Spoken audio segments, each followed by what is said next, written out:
bed barrier, table barrier, soap, and then the basin, and of course some gloves. Depending on what kind of mannequin you get, so if you get the half body mannequin, great. Not gonna say she's easier or harder, but you have more access to do everything. If you get someone like Mrs. Jones who has legs attached to her, you just have to compromise. Just open up the legs a little bit more. It's a little bit more difficult to see the anatomy of the perineum area, so just make sure that you're being verbal about what you're washing. Okay.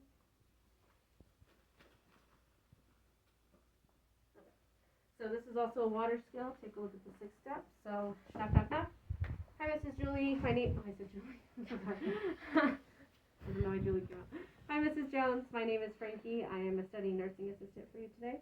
And today I'd like to assist you with some perineum care. Is this okay with you? Yes? Okay. Full privacy. I'm going to raise the bed to a comfortable level and make sure the wheels are locked. Before I wash my hands, I'm going to go and get the basin, get the water. I would check the temperature of the water. I'll have the patient then check or verify the temperature of the water. Patient states it's okay. So I will set it aside, wash my hands for 20 seconds, and then I will put on my gloves. Once I have my gloves on, what am I allowed to do to my equipment? Set it up. Set it up.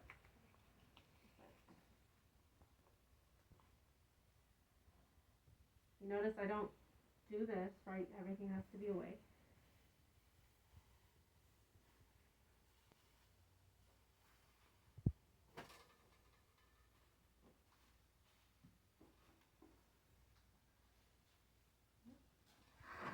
For yourselves, again, your items should be faced in front of you with you working in front sight of your area.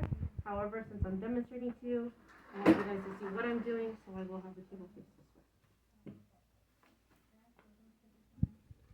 So I want to make sure I don't overexpose. I'm not starting the skill yet, I'm still setting up. So you're going to go ahead and remove the covers from below waist, and you keep the gown over the patient's perineum area.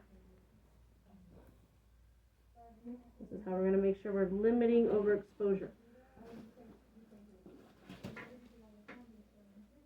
You're going to go ahead and grab your bed barrier. And like I said, you can either do this directly on the bed by rolling, or you can do it like how I'm doing here. Whatever you feel most comfortable with.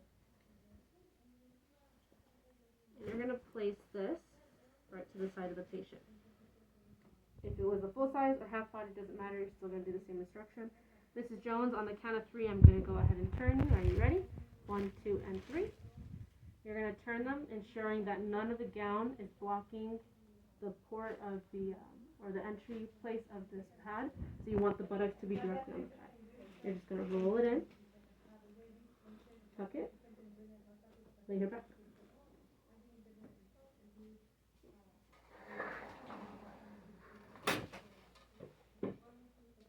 You have 3 washcloths for the perineum and 3 for the buttocks.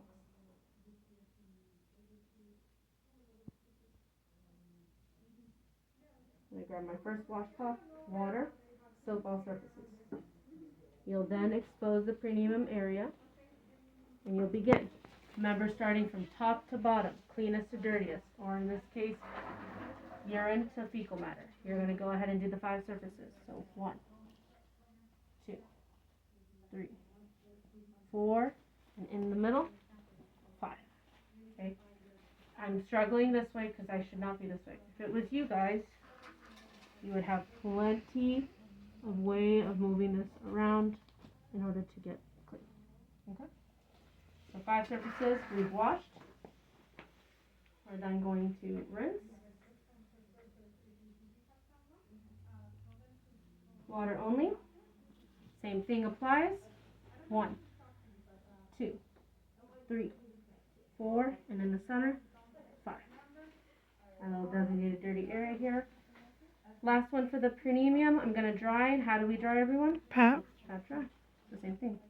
1, 2, 3, 4, and then the center, 5. As soon as you finish the perineum area, cover her up. Don't want to overexpose. Next, before you do the buttocks, you do want to make sure you're prepping yourself so that you can have easy access to your washcloth. You're either going to have a state proctor assist you with this, or you might be by yourself. Either way, you should know how to do both. So, you're going to instruct the patient to turn on their side. And 1, 2, 3, Mrs. Jones, let's turn. And you're gonna go ahead and clean the buttocks, front to back, urine to fecal, right? So do not go in this direction. You're gonna grab your first washcloth, and this is why you should prep them, because you might have one hand on the mannequin, you might have a seat prepper. For water, soap all surfaces, you verbalized it, it counts as.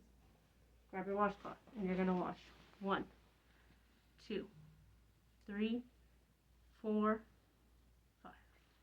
You can do 3 only if you want to. If you want to be more, what's the word? Not efficient. Like more consistent, so that you keep in mind 5, 5, 5. You can do the 5 then. But if you want to just do 3, then it's just 1, 2, 3, all in the middle. That's it. Okay. So we washed. You can place it down here. Next will be to rinse. So water only. 1, 2, 3, 4, 5.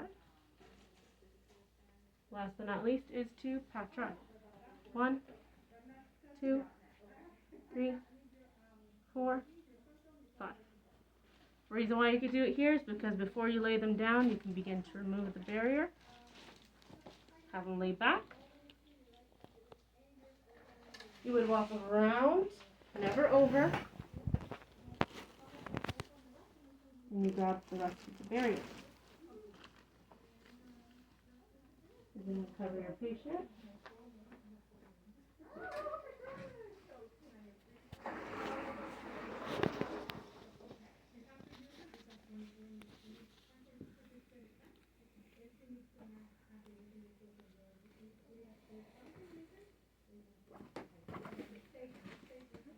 You're going to empty your dirtiest or wettest items first. In this case, the water, the basin. And you're going to empty it where? Toilet. Empty into the toilet. Rinse, empty, pat dry, sanitize, designated area. Soap, designated area. All my items here, I'm going to presume are linen, so I'm just going to roll them away from me. Designated dirty linen. All your supplies then are put away, your skills complete. You're going to go ahead and doff off your gloves. Place them into the trash. You'll do success. Mrs. Jones, I've completed your premium care at this time. Is there anything else I can do for you? No? Okay. Here's your call light. Please call me if you need anything. Undue privacy. The bed was raised, so I'm going to lower it back down. I'm going to make sure those wheels are still off. Wash my hands for 20 seconds, and the skill's complete. Any questions?